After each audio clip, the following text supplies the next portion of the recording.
زلفی بخاری صاحب، آپ جو ہیں عمران خان صاحب کی کچن کیبنٹ کا حصہ بھی سمجھے جاتے رہے ہیں اور آپ کا کافی ان کے ساتھ ایک گہرے رسم و رواج بھی رہے ہیں. یہ بتائیے کہ جس دن بلکہ ہیں آپ 9 مئی والے دن کہاں تھے اور جب یہ ساری پلاننگ کی جا رہی تھی؟ یہ میرا نہیں کہنا، یہ آپ کے پارٹی کے ورکرز کا کہنا ہے جو پارٹی کو چھوڑ کر جا رہے ہیں. اس دن کیا سچویشن تھی، کیا پلاننگ کی جا رہی تھی؟ اور عمران خان صاحب نے جو فرح حبیب نے کہا ہے کہ بلٹ سے بیلٹ تک کا سفر جو وہ کہہ رہے ہیں کہ جی ہوا ہے اور ہم نے بیلٹ کو چھوڑا، ہم نے بلٹ کو چوز کیا ہے، تو کیا واقعی میں ایسا کچھ ہوا ہے؟ دیکھیں، جہاں تک میری بات ہے، میں تو 9 مئی کو ملک میں نہیں تھا، کیونکہ میں کچھ 1 ہفتہ یا 10 دن پہلے نکلا ہوا تھا کام سے، خان صاحب سے پوچھ کے. اور پھر ہم نے پی ٹی آئی نے عمران خان صاحب نے فیصلہ کیا تھا کہ وہ کوئی 7 یا 9 جلسے کریں گے، جس میں سے آخری جلسہ یا ایک جلسہ رکھا گیا اٹک کا. تو کیونکہ میرا حلقہ بھی یعنی 50 وہاں آتا ہے، تو میں نے ان کو کال کر کے بولا کہ اگر آپ اس کو 2 دن آگے کر دیں، 3 دن آگے کر دیں، کیونکہ میں ابھی لندن پہنچا ہوں کام سے، تو میں اپنا کام مٹا لوں. خیر انہوں نے بولا نہیں، یہ ایک روٹین ہے، تم واپس آؤ. تو جب تک میں واپس دبئی پہنچا، اس دوسرے صبح ان کو اریسٹ کیا گیا. پھر مجھے سمجھ آ گئی تھی کہ پھر ظاہر بات ہے کہ ایئرپورٹ پہ ہمیں بھی اریسٹ کیا جائے گا.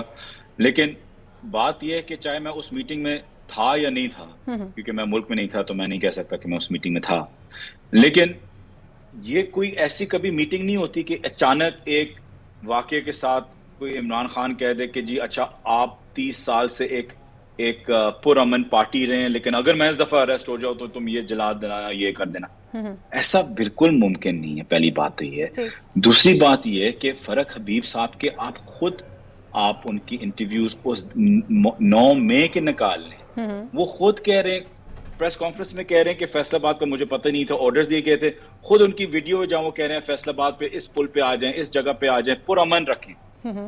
پروٹیسٹ آپ کا حق ہے، تو لیکن آج وہی پرامن فرح رکھیں. حبیب وہی بات کر رہے ہیں، عثمان ڈار بھی وہی بات کر رہے ہیں. عثمان ڈار تو یہ کہہ رہے ہیں کہ چیف آف آرمی سٹاف کو ہم نے عہدے سے ہٹانا تھا.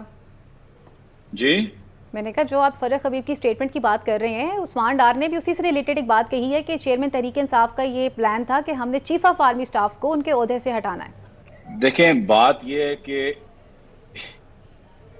دیکھیں جب عمران خان صاحب نہیں رہے پی ایم، جب وہ ہٹائے گئے اور chief of army staff change ہوئے، نئے آئے، سید عاصم منیر صاحب آئے، اس کے بعد خان صاحب نے تو اگر آپ ان کی سٹیٹمنٹس دیکھیں تو بڑی ریکنسیلیشن اور بڑی آئی تھنک میچور سٹیٹمنٹس کہ ہم پاکستان کو آگے لے کے چلنا چاہتے ہیں، ہم یہ کرنا چاہتے ہیں. تو اس میں تو کوئی ایسی کوئی بات ہی نہیں تھی. اگر انسان کو کبھی ایسی چیز کرنی ہو، خدا نہ خواستہ، کہ آپ کبھی آرمی کے میٹرز میں یا اس چیز کی طرف بھی دیکھیں، تو آپ تب کریں گے جب وہ سب سے ویکسٹ ہو. مطلب ان کا پہلا دن آفس کے اندر، دوسرا دن آفس کے اندر، یا 2 دن پہلے آفس کے آنے کے اندر، یا اسی رات، یا اس سے ایک جب اناؤنسمنٹ ہوگی کہ چیف عوامی سٹاف چینج ہوئے تو اسی رات ایک جلسہ یا کوئی ایسی کوئی چیز. ناٹ 1-2 مہینے بعد، 3 مہینے بعد جب انسان سیٹل ہو گیا، اپنی ڈپارٹمنٹس کے اندر سیٹل ہو گیا، انسٹیٹیوشن کے اندر سیٹل ہو گیا ہو، تو ایسی تو کوئی چیز لاجک. دیکھیں آپ جتنا بھی سائفر پہ یا 9 مئی کا خان صاحب کے اوپر ڈالنے کی کوشش کریں، کوئی بھی لاجیکل چیز اس کی طرف نہیں جاتی. میں آپ کو قسم اٹھا کے کہتا ہوں کہ اس میں کوئی لاجک بھی ہوتی تو شاید کوئی نہ کوئی لوگ مان لیتے اس وقت.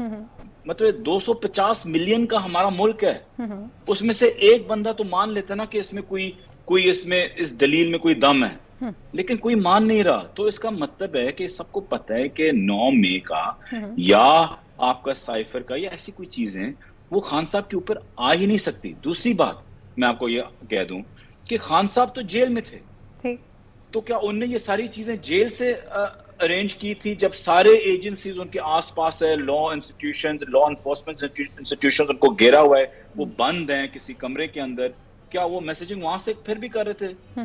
تیسری چیز، اگر خدا نہ خواستہ خان صاحب نے ایسا کوئی پلان بنایا ہوئی ہوتا تو کیا وہ ہماری مطلب ایک بزرگ خاتون کو، یاسمین راشدہ صاحبہ کو استعمال کرتے؟ کیا ان کے پاس وہ سٹریٹ پاور تھی، یا ان کے پاس وہ اپنے حلقے کے اتنے زیادہ کوئی تگڑے بدماش تھے کہ وہ جا کے یہ کرتے؟ اور مطلب عمر دیکھیں، کینسر پیشنٹ، مطلب یہ ساری چیزیں دیکھیں، کیا وہ ان کو کہہ کہ یہ کریں؟ مطلب اس میں اگر کوئی بھی عقل آپ لے کے آ سکیں کہ اس میں کوئی حقیقت ہو تو شاید کوئی مان لے، لیکن انفارچونیٹلی یہ ہو نہیں رہا. اور میں بار بار لوگوں کو بھی کہتا ہوں کہ جن ہمارے لیڈرز نے اس وقت کوئی بھی بیان دیا ہو، یاد رکھیں کہ یہ بیان انڈر ڈیوریس ہے. اس کو نہ تو اس کو کوئی زیادہ اہمیت دیں، نہ ان کو کوئی برا بھلا کہے، تو کیونکہ ہمیں زلفی نہیں صاحب پھر پتہ کیا کہ آپ ان انہیں کو کس پارٹی میں کس چیز دوبارہ کی سے مجبوریاں قابل ڈالی قبول ہیں. کر لیں گے اگر آپ یہ کہہ رہے ہیں کہ یہ پریشرائز کر کے بیانات دیے جا رہے ہیں؟ کیونکہ اگر وہ ان کے اگینسٹ بیان دے رہے ہیں تو لوگ ان سے نفرت بھی کر رہے ہیں. تو کیا پھر پاکستان تحریک انصاف اپنے پلیٹ فارم کو پھر دوبارہ سے ان کے لیے اوپن کرے گی؟ آپ دل سے لگا لیں گے اپنے ان لوگوں کو؟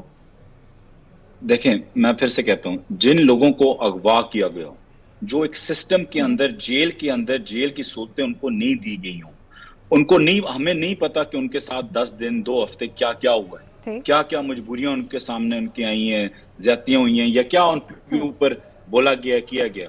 تو اس چیز کو ہمیں سامنے رکھتے ہوئے کچھ بھی نہیں کہنا چاہیے، کیونکہ اس میں کوئی میں سمجھتا ہوں میچورٹی کی بات نہیں ہوگی. لہٰذا ان کو واپس لینے کا نہیں لینے کا وہ فیصلہ ایک ہی انسان کر سکتا ہے، وہ ہے عمران خان.